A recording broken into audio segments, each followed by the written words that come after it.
for taking the time to attend my first HR chat with you all. So thanks for being with us, and happy Friday to you all. We'll go ahead and get started so we can make the most out of our time today. Let's see, Jamia, I know you have the PowerPoint up. It's in the presenters mode. Are you able to change it? Or not the presenters? Is it the presenters mode? There we go. Much better. Thank you. Okay. Well, I just wanted to let you all know that I'm very excited about doing this chat today, and this is one of many that we'll have, and I do appreciate Staff Assembly sponsoring this for us and being the moderator. What I'd like to do today, and I do realize that you all have submitted questions, and I thank you for that. I really wanted to take this opportunity to introduce not only myself, but even members of our HR team.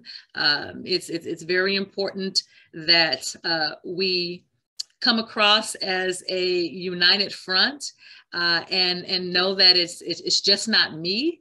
I have a strong, wonderful, professional team behind me and the things that I do. And I just want to make sure that you all have an opportunity to meet them and engage with them as well.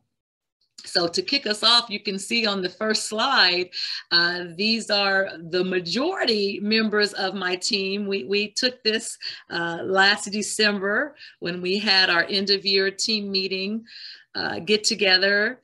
And we do have a few folks that weren't able to attend because of vacation schedules. But this is part, for the most part, of our HR team, and very excited to be with them and have them be a part of this wonderful journey that we're sharing together. You can also see that we have our mission statement here, and this mission statement speaks volumes to what we have done and what we want to continue to do. So without further ado, we'll go ahead and move on to the next slide, Jamia. Thank you. Also wanted to share with you an overview of our org structure. With this presentation that we've prepared for you, you'll have an opportunity to meet all of the representatives within each one of the units, as well as other members on our HR team. So this is giving you a high-level overview of our org structure, and as we double-click down, you'll be able to see other names and members of each one of our units team. But we are a strong but mighty team, or strong and mighty team, and even though we may seem a little small right now, we are growing, and we plan to continue to grow as time progresses. All right, Jamia, next slide, please.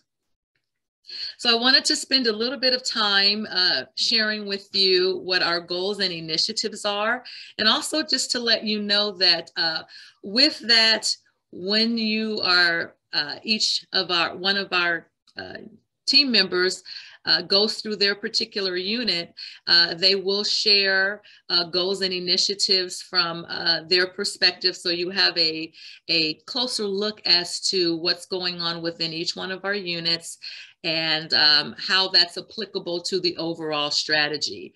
So when we think about, from an HR perspective, what our goals are, we very much focus on the campus strategic goals. And one of the goals that we hone in on is goal number 3, which speaks to cultivate a culture of dignity and respect for all. And with that, there are a number of objectives in there that we are held to, and we feel that are very closely aligned with what we do. And the main three objectives that we have been focusing on is growing our, not so much the academic, but the administrative staff demographic, so that we're able to be more of that representative state, and then make sure that we're doing or having that alignment with our students to make sure that they succeed within the institution. So as our student population grows and our academic population grows, so will our administrative staff and those demographics. So we are very much aware of that, and we are in tune to making sure that that happens. Another objective that we focus on is the transformation of the campus culture, so that we will ensure that all members of the community thrive as their authentic selves through equitable and inclusive structures, policies, and practices. So that really speaks volumes to me as a leader of human resources, because I really believe that we need to have a strong culture in place. And with that, we have to make sure that we are being very collaborative. And understanding with human resources, we want to present ourselves as a culture of being a partner with staff and with the divisions, departments, and units. We are there as a strategic advisor, as a thought partner. The decisions that human resources make, we don't make them lightly. We have a very thought-oriented process that we like to go through to make sure that we're advising in the appropriate way and that we've given thought. A lot of times I've been hearing that sometimes HR takes a long time to make decisions. Well, that's a good thing, because we want to make sure that we are being very thoughtful and mindful of those decisions and making sure that we're following policy where needed. So that's one of the reasons that we pride ourselves in making sure that we are very analytical and thought process oriented when it comes to making those decisions, and that we're having those best practices in place. And then one of the other objectives that resonates with human resources is building a collective capacity to remove structural barriers negatively impacting success through equity-informed administrative and educational decision making. Again, you'll see this weave throughout our presentation, but these are some of the things that we do want to focus on in making sure that we are being equitable in every aspect. There's a lot of different things going on campus as far as retention, and we just want to make sure that as we move forward in those areas that we look across the board, and how we are retaining staff, how we are reclassifying staff, and giving everyone an opportunity to strive in what they do. So with that being said, we do have a number of initiatives as well, and my team will share those with you in their respective units as we also go through the presentation. Jamia, go ahead and move to the next slide. A lot of talk has been about work modality, and I do want to give you an update of where we are with the work modality and where we're going. So as you all know and have participated in, that Jessica Duffy and her team have done the How We Work survey. And one of the highlights that has come out of that survey, or I'll say the buzzwords, has been flexibility. And we very much want to condone that aspect of modality of being flexible. We have also hired an outside vendor, the registry, and my predecessor, Shanitha Manuel, oversaw a project where they came in and looked at the future of work, did a number of assessments with the different divisions and finding out their thoughts about modality within their divisions. And we are in the process of gathering all that information and putting a nice story together to present to leadership. One of the things that we will also do before presenting that survey or before presenting the information to leadership is doing another quick pulse check of current modality status. So within the next couple of weeks, you will receive a quick or a link to take a quick 2-3 minute survey on what your current modality status is. And we want to get that information to see where we are today. And Jessica and I will be responsible for putting together information to present to leaders on the different aspects of modality, where we are, and more importantly, how we move forward. And how we can still remain flexible with modality and what that looks like.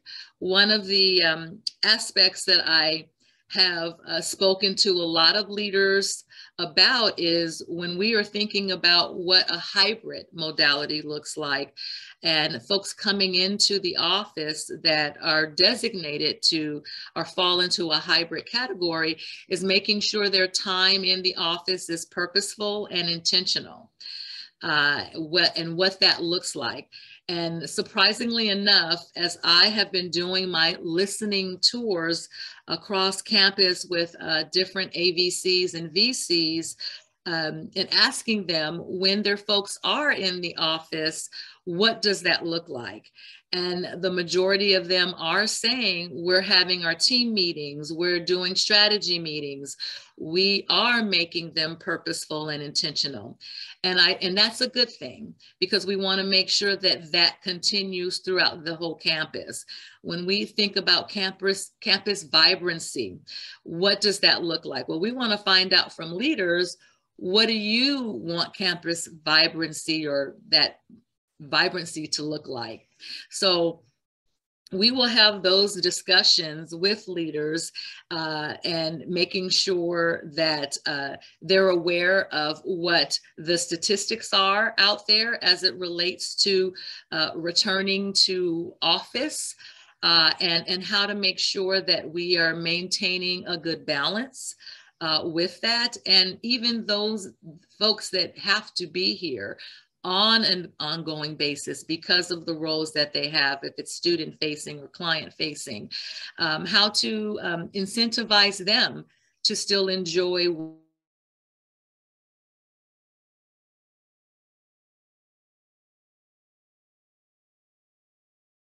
I think we lost you, Leela.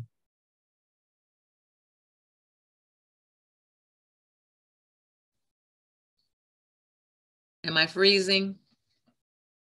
I think we can hear you now. You can hear me? Okay. I was afraid this might happen.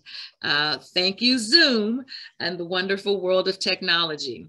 But just to let you know that we are very much aware of the concerns that are out there as it relates to modality. But I want you to know, from my perspective as a leader, the message that I am verbalizing to everyone that I come in contact, and that is making sure that we remain flexible as leaders and we work with our staff with that modality, keeping in mind what our business needs are. And, you know, I think that, in my opinion, that is, you know, how we should continue to move. And that's what the message that we will share with leadership as well, what that modality looks like, and how what it looks like around different UCs. And surprisingly enough, or maybe not, all UCs are going through this same type of challenge in making sure that we are doing the right things right as it relates to our staff and work modality. Okay, let's go ahead and move to the next slide. And I'd like to give you give an opportunity for all of our units to introduce themselves and to talk through what their units are about and to share with you highlights and successes of what they have been doing and what their plans are in the future. And first up, we have our Employee Labor and Relations team, and our person that is leading that team right now is Margaret Franklin. So I will go ahead and turn it over to Margaret. Thank you, Leila. Jimmy, if you could advance the next slide, please. Thank you. Jimmy, is there a org chart for our team? Okay, very good. Sorry, I didn't see that up there. I apologize. So I'm not sure if everyone on this call knows this, but in 2022, Employee and Labor Relations had a 100% turnover. And if you've tried to reach out on ELR matters, you probably do know that. But so I'm really pleased to be able to report that one of our biggest initiatives is building back the unit and the team. So as you can see from the org chart, I'm in the Employee and Labor Relations Manager position on an interim basis. So that's one of the positions that we're in the process of working to fill. And we actually have been able over the last few months to bring in 2 employee relations consultants and 1 labor relation consultant. And we're currently backfilling the additional labor relations consultant position. Wanted to just talk briefly about the team. So I'm sure when you see Jennifer Angel's name here, many of you have worked with her in the other HR capacity that she's been in with the department for several years. You'll also see Ashley McNeil as an employee. Thank you, David. The consultant, and many of you are familiar with Ashley as the COVID Response Center manager. So really pleased to be able to work with these individuals with their level of experience and customer focus. And then we also have new labor relations consultant, Felice Sanchez, who may be new to UC in an employment perspective, but Felice is actually an alumni of UC Merced. So welcome, welcome.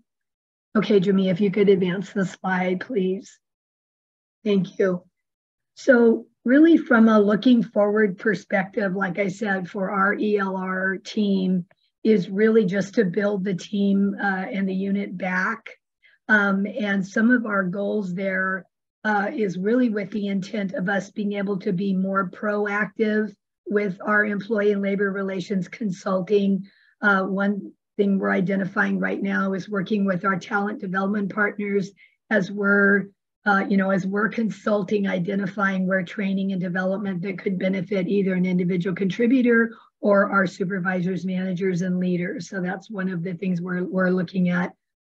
Another example, proactive, would be, where the employee relations consultants will be reaching out at mid probationary period and letting supervisors know they need to be engaging in those mid probationary assessment discussions where they're reviewing what the job descriptions are and what the expectations are, giving that feedback to that new hire so they know, where they're doing well and where those areas of improvement are needed.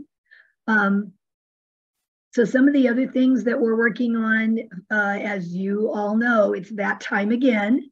So very shortly here, starting in March, we're going to be teeing up the 2022-23 performance appraisal process. And as those of you that have been around, we know we start that with, the summary of accomplishments that the employees complete in March, and then in April, supervisors working on the actual performance appraisal. So that timeline and those communications will be coming out shortly.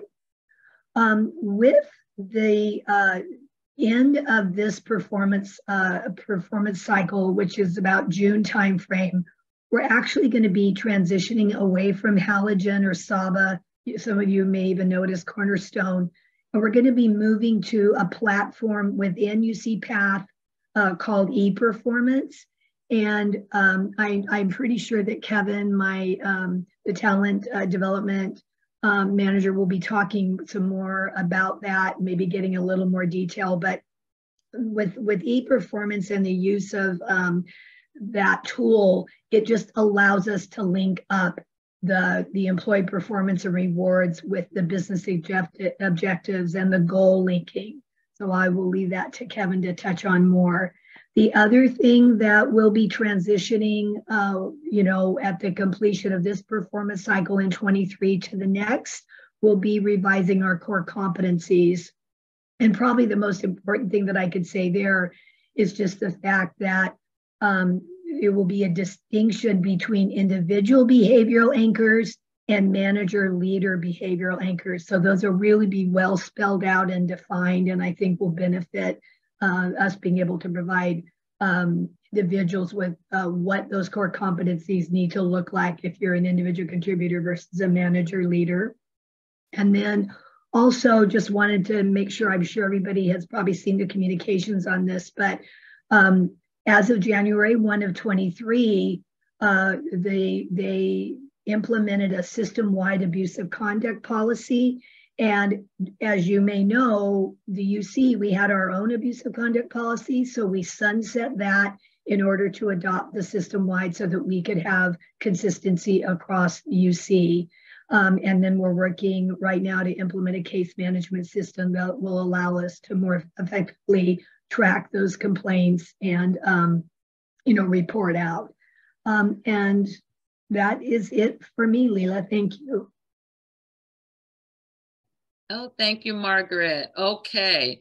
And I do want to be mindful of time because I know we want to allow an opportunity to have you all ask questions if they haven't been addressed. So we'll go ahead and move on to talent development and Kevin Reyes. Hey, everybody. I think I know almost everybody on this call in some capacity. So I'm going to give you talent development in two. As you can see, our org chart on there, Leila alluded to this earlier, a small but mighty team.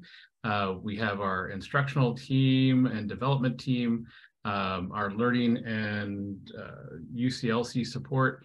So I just wanted to share that with you. Go ahead, Jimmy, we'll hop to the next slide. So I'll run through a couple of highlights here, a lot of stuff on that, but what I'm going to call out for you are really the steps forward. So things like new employee orientation, where we actually increased from 158 in the previous calendar year. Most of these data points that you'll see are calendar year, they're not academic nor fiscal year. So I want to quickly highlight that moving forward. So there's those of you seeing this. And this year was 263. That's an increase of about 66%. You'll also see increases across the board on offerings like career development connection workshops. That's a huge increase. We had those offered in 2019. That is well over 500% increase in that offering. So that's something to call out. And we want to be mindful that, some of the things you as a campus community are asking for, we're being responsive and proactive about. The other thing is to highlight Bobcat Basics. And one of the reasons I want to highlight that is because we talked about collaboration. Bobcat Basics has been an amazing collaboration across campus with divisions, departments, units, ELR, safety, Ombuds office, providing information for our campus community about our campus community, building from things like new employee orientation and providing additional resources.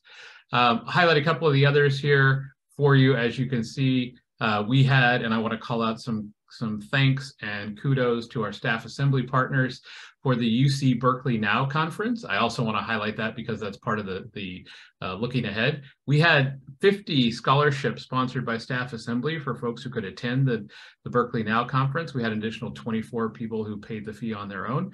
And that was one of not our system-wide offerings, but a system offering that was opened up to all campuses. That will be offered again this year in June. More coming on that, more coming on scholarships and sponsorships and all those offerings. I participate in the planning committee, so if you have specific questions, please don't hesitate to reach out. A couple of the other things, we will have our Women's Institute, we will have our Manager Skill Assessment Program. Those are all kicking off again. And so you can see the numbers there. Again, like I said, we really strive for collaborative, I like to refer to as a marketplace of ideas, bringing people together to get things done. And so you can see the impacts of that. And across the board, most of our programs, we have seen an increase of anywhere from about 20 to, like I said, 500% in participation. So we hope to continue to see that. And we're seeing an ask for additional campus-wide support around things like Oracle Financials, the Chancellor's Leadership Academy, an emerging program, management services and support, specific leadership and team support in departments like OIT, networking, dining, and then systems trading support. So we touch a little bit of everything because we, as an organization, we don't have an org development unit. We have our talent development unit. So we're trying to do everything we can. And in that, I want to go ahead and Jamia, go to the next slide and highlight some of the things coming down the pike for you all. As Margaret said, we will have e-performance and our new competencies coming out. One of the things we want to do is to provide support around performance management, support and kind of demystify the change, concern, and worry about changes like e-performance and the new competencies. So we'll be messaging that. We'll also have some additional workshops, deep diving. We have one that will connect to performance and check-ins and engagement on May 2nd. It's called Delivering Happiness. We will also have some workshops around things like completing your summary accomplishments, working on or delivering a performance management conversation on that day as well. We're also looking at automation of processes. This is something people have asked us a lot about. And so with that, how can we make it a better customer experience for you to submit your professional development requests and for us to then support you? And in that support, we're going to be launching Manager Mode, which is part of the UC Path tracking for completion of courses and compliance requirements. And then again, to highlight some things coming down the pike, Peak Pioneers, it was our inaugural leadership program. We'll have a second cohort. Applications will open in June and go through July, and that cohort will kick off in early to late fall, October. Chancellor's Leadership Academy, which is wrapping up its first inaugural cohort. Kudos to Molly on here for her support in that program. That second cohort will launch in the summer, the application, and then kick off in the fall. And then we have some new programming coming. So some of you are probably like, ooh, what is this? Pathfinders Leadership Now. Leadership Now is a considering supervision program, a little half-day program to help those of you who are interested in growing and developing into leaders make that decision. Am I ready to do this? Yes. Okay, let me apply. Yeah, I'm ready, but I still need a couple of additional skills. Or, you know what? I've heard what it's like to be a leader, and no, I'm happy where I am being an individual contributor. And then Pathfinders, which is our foundations for new and existing managers. And that will really be more around the managing and supporting new managers' skills. So more of the practical, tactical. So that's TD, and it was really about 3. But I want to pass it on to the next person on the list there. Thank you, Jamia, and thank you everyone for your time. If you have questions, I will hand it over to Ruby for our talent acquisition. Hi all, thank you, Kevin, for that transition. As you all know, I'm the talent acquisition manager.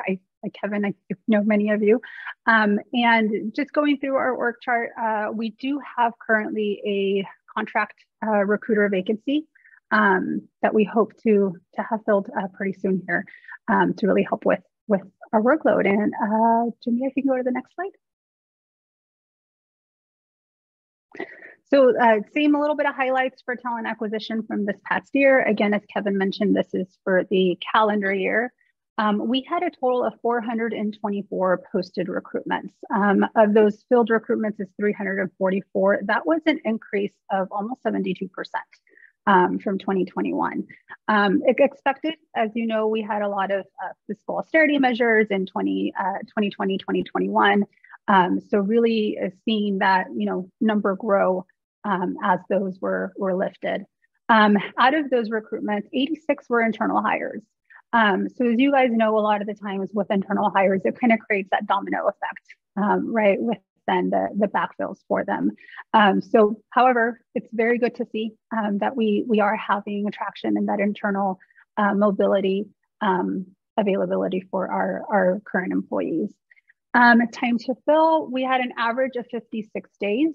That is a very good for standard business kind of practices standard. However, it did go up from the previous year. Again, expected so considering the volume that we have. We did put in here employee referral program. We didn't have any payouts last year. We didn't really expect any because of the time frame that it takes, to recruit and then the required 3 months. But I do want to highlight the employee referral program. We have had, I believe, 7 or 8 payouts this year already, which is great. It's amazing. And just reminding everybody, if it is a career position or a contract position of 2 years or more, it is eligible for the employee referral program. Employees get $1,000 minus deductions as an award. So please refer your friends, family, colleagues to our available positions. So a lot of our highlights and the projects that we did this past year really were in line with, if you guys recall, in 2020, we had a campus-wide Valuing Black Lives work group. And a lot of those initiatives, we really listened, as well as surveys that had campus surveys that had gone out, and what else can we do to really try to attract people to UC Merced. So we developed, or actually redeveloped, a lot of our community partnerships with the Merced Hispanic Chamber of Commerce, with Merced WorkNet, which is the Employment Development Department, and Veterans Affairs, as well with EDD. One of the biggest changes really within our process, again, part of that VBL work group, was the Contributions to Diversity Statements initiative. This is something that, as we know, academics are very used to, and it's something that we've been trying to roll out with staff as well. So we have done that. This is required for all MSP positions that are supervisors or managers. MSP positions that are managers, but then also supervisors. And then all positions require some kind of diversity question during the interview process. Part of that also is required training. So committee chair, hiring manager is required to complete the implicit bias series. And committees are required to complete modules 3 and 6 of the implicit bias series, which are specific to the hiring process. Jimmy, next slide. A little bit of looking forward. Again, really ramping up our participation and outreach in job fairs, local job fairs. Last year, we participated in the Merced College Career Fair and UC Merced's both spring and fall career fair, really trying to focus on our own students, right? How can we bring them on? Hiring an alumni is one of my biggest joys to ensure that they can continue their career here. This year coming up, we have one in Fresno State, March 1st. We have a Diversify WorkNet job fair in Merced, March 7th. I believe that's going to be at the fairgrounds, and our own UC Merced Spring Career Fair on March 15th. We are inviting hiring managers to these job fairs. If there's any positions that they're interested in attending with us and really highlighting their own specific positions, we're open to that. I know we've talked to, for example, dining for our WorkNet event. So if you guys know, if you have a position and you're interested, let us know, reach out to me or any one of the recruiters for this. The next, really looking forward, again, part of that Valuing Black Lives work group, there was recommendations for an internal mobility job fair. How can we increase retention? How can we increase the possibility for promotion from within? So be on the lookout for that. We still have a lot of planning in terms of how we can put this together, but that's one of our goals for this year. And working in partnership with our OIT partners, we're looking at redesigning the jobs webpage. As you guys know, it's kind of bland. And even navigating through the job postings can be a little cumbersome. So we are working with OIT to do a redesign of the jobs website, which we're really excited about. And again, how can we, do more outreach? Really working with our comms team in terms of a social media campaign. And then what, community type of job placements we have. Some of you may or may not have noticed. I actually would like you guys to keep on the lookout. We have some sponsored job postings right now on Facebook and Instagram. So we're trying to kind of get out there as much as we can on social media for outreach and placement. And then I also just wanted to highlight, because Fabi had mentioned and Kevin had mentioned the CDC series. We are, again, part of the Valley and Black Lives recommendations, had put together workshops, how to write your resume, how to prepare for the interview. So we are planning to do that again this year, and we'll have those dates to be determined. And I'll turn that over to, not sure who's next. Come. Hi, everyone. I'm Nicole DeLeon. I'm going to speak a little bit to the compensation unit. We're comprised of our manager, which is Marsha Patino. We have 3 compensation analysts and an administrative assistant, Darlene. And Jamia, can you move it to the next slide? Thank you. So I'm going to talk a little bit about the highlights in our unit, and then again, we'll go into looking forward. So similar to what others have been speaking to, we've received quite a large volume of requests over this past calendar year. You can see that we had 514 classification requests that were received, 138 reclassification requests, which was almost a 200% increase over the previous year. We also had 246 STAR awards, which was over 118% increase in comparison to the last year. And we also administered 20 represented staff increases. So that includes across the board increases, step increases.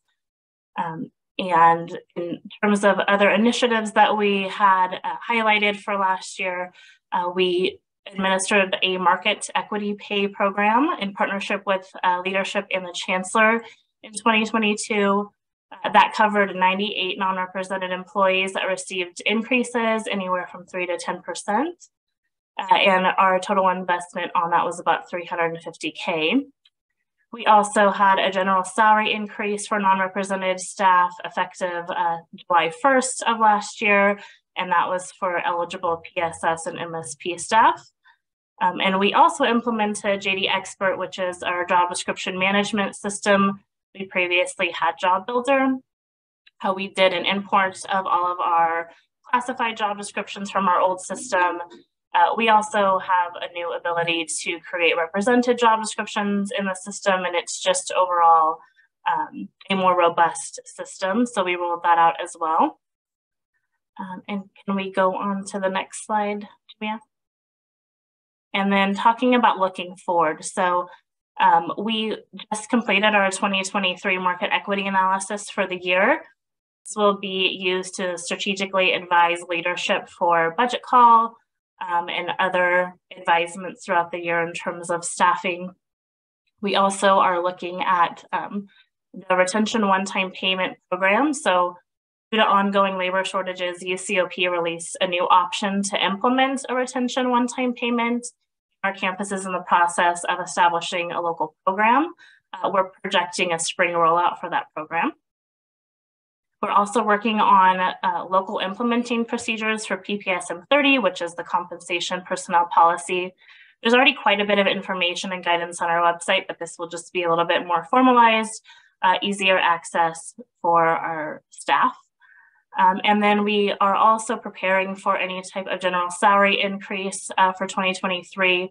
We're obviously waiting for regions and state budget approval to determine if we can move forward, but we do a lot of work in the background with eligibility, and so that we can implement quickly if it's approved. We do have that eligibility criteria on our website, but again, we would be waiting for state and region approval for that. So that is a little bit about looking forward, and then I will pass it over to Jay for benefits. Awesome, thank you, Nicole. So yeah, this is a little just snapshot of our department. We did have some, turnover, which is definitely a good turnover that we can kind of look at, and did want to recognize some of that. So we did lose Jennifer Angel, and now she's successfully, helped supporting the employee labor relations, and so now we're, looking to backfill that. And the rest of the team was really compiled of just Sana Ramzan, Ali Kalman, Cocoon Cam Chen, and also some support from Darlene Short. So I know we've been plugging along with just all the challenges that come our way with the pandemic and so forth. So I do want to give kudos for everyone trying to balance, and also appreciating Jennifer for stepping in and taking on a lot of responsibility on our end, but then also knowing where the team and HR at full capacity needs efforts with as well too. So congratulate her on that positive, successful story as well. Next slide, please, Jamil. And so, some of our work that consisted in the past year, we did see definitely an increase of just our leave administration that jumped up to about 87%, and that comprised of just several factors. Could be from individuals going out for their own serious health condition, or EPSL leaves. And really, I think this speaks to just different, a story that people are comfortable and that are utilizing what they're entitled to. And, I think one of the takeaways that we're going to want to, analyze this a little bit more is, how do we balance that out? Because there's definitely some indirect impacts that it causes around, the entire, organization or campus as far as the domino effect, right? Someone goes out, now there's other pressure points that need to be addressed, and how do we balance that out as an organization? And so we'll definitely kind of take a deeper look on seeing, what that number actually means, and how can we kind of work with each division to kind of balance some of those efforts out, while also making sure that individuals feel that they're capable of taking the time off to, care for their personal matters and not feel pressured to continue with the day-to-day operations, right? So we have to kind of find that medium balance for the campus. The other things that we've been working on in the past years is just, again, the pandemic's really triggered a lot of just different challenges. I think for our accommodation process, we definitely got just different questions around some of that. Time check, okay. And so we'll definitely go past some of this. So thanks, Austin. So yeah, definitely around our implementation process, right, for accommodations, our transitional to work programs, and then also medical separations. And so the group did split up some of this work and just reassess, is it clear? Is it our protocols or our process transparent for individuals to understand, for departments to kind of really take a deeper assessment on how they're making the decisions around accommodations? How is, the overall pandemic kind of added some additional complexities around some of this as well. And so we did, step back and analyze some of these procedures, and we're about to roll out some of the updated context around some of these areas. As Kevin mentioned, we have been partnering with the NEO refresh. And so we really took a step back to look at how is this being delivered? Is it working? Is it not working? What are the gaps that we're running into? Because it is a wealth of information that comes in for all the new employees. But then we also want to kind of segment that into, okay, what are those valid areas, or what are the important areas that individuals need to be educated around any decision-making, or also be mindful of, as they come on board to the campus. And so there's going to be some more efforts around rolling that out, between our office and then also talent development and the rest of HR as well too. The other thing is around just open enrollment. I know the pandemic, again, has kind of just triggered us to kind of operate differently, but I did want to give credit to, just the entire UC. We were recognized for the 2023 Event Here Award in categories. I'm actually put this in the chat link. Give me 1 second. Whoops. Okay. And so, and we got recognized in the category for best university event. And so that is significant because we went up against other Ivy League colleges such as Harvard, Cornell, and a few others that were kind of also entered into the, I guess, surveys. And so that's just a little bit of a snapshot of what we've gone through in the past year. And then I think, Jamia, if you can go to the next slide, please. And so just kind of what we're looking forward to in the future, again, just backfilling some of these vacancies, you know, working together with the departments and the divisions to kind of see, you know, what we can do to get a better understanding of just our benefits and how individuals, you know, should be looking at maximizing those benefits, you know, for the overall sake of just balancing out, you know, some wellness initiatives as well too from the campus. Again, just hey Jay, I think we're gonna have to switch for our last 5 to try to answer a couple questions. I'm sorry. Sure, sorry, I seen the questions. Yeah, let me just get to one more thing. Again, open enrollment. I think, you know, with that recognition, we want to just move away. I mean, we are humans, so I think the overall system-wide effort is just to kind of bring in-person open enrollments, you know, back to so. Thanks so much, Jay. And thank you to everyone who is submitting questions and comments online. We are getting those in, and we will be sharing those with the HR team. But I want to just give us a couple of closing questions in our last couple of minutes here. And so, Leela, I think we're going to just switch to you. We had a couple of questions about your role as CHRO. So as you're kind of settling into your first year, what are some observations of things that you're seeing that you might want to make some shifts for change, and what things are working really well or going the same that you might want to keep?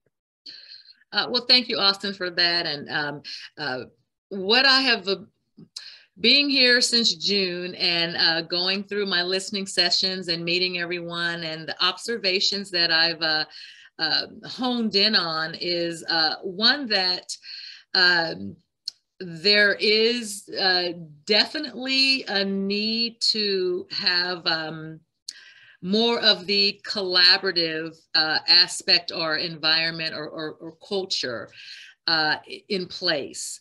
And I have noticed that throughout, which is, you know, a good thing. You know, I think there has been a lot of change in leadership, especially within human resources.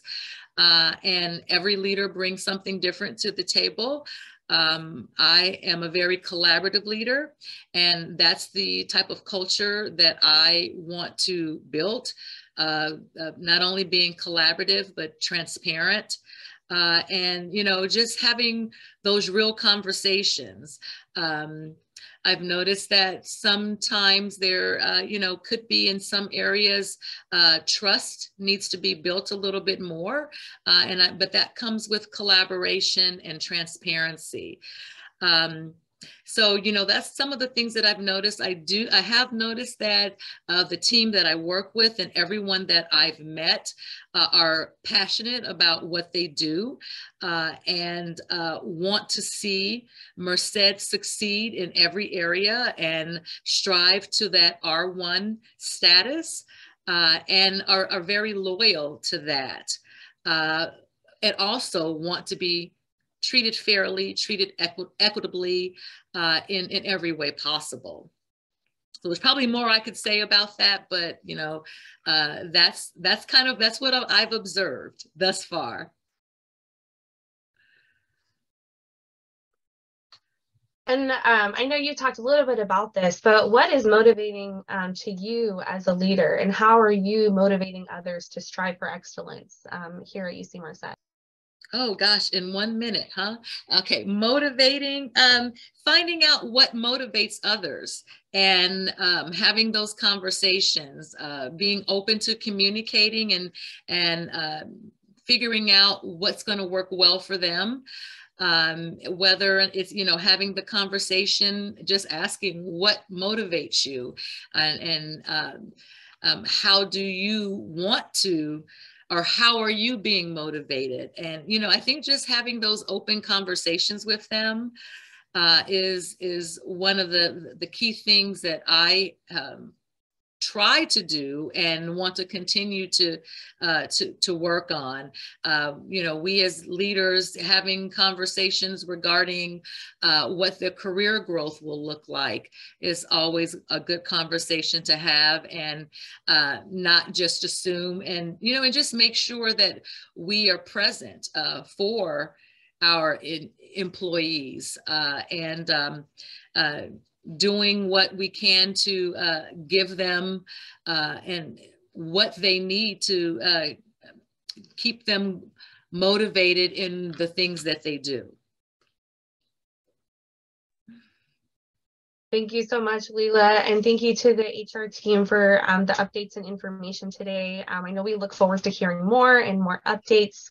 And again, for those who are submitting questions and feedback into the Qualtrics forum, please continue to do so. We will share that and download that with the team so that they can look at some of the responses and get some information out to you. Yes, so, and Austin, definitely know that we will have to continue these HR chats. I know we did kind of monopolize the time, but it was very important for me to make sure that everyone heard from my team. And as we move forward, it will be more conversational and chatty. Perfect. Well, I hope everybody is ready for the 3-day weekend coming up. And thank you again to Leila and team for being here and leading the conversation. Hope everybody has a great afternoon. Thank you. Thank you all. Take care. Bye, everyone.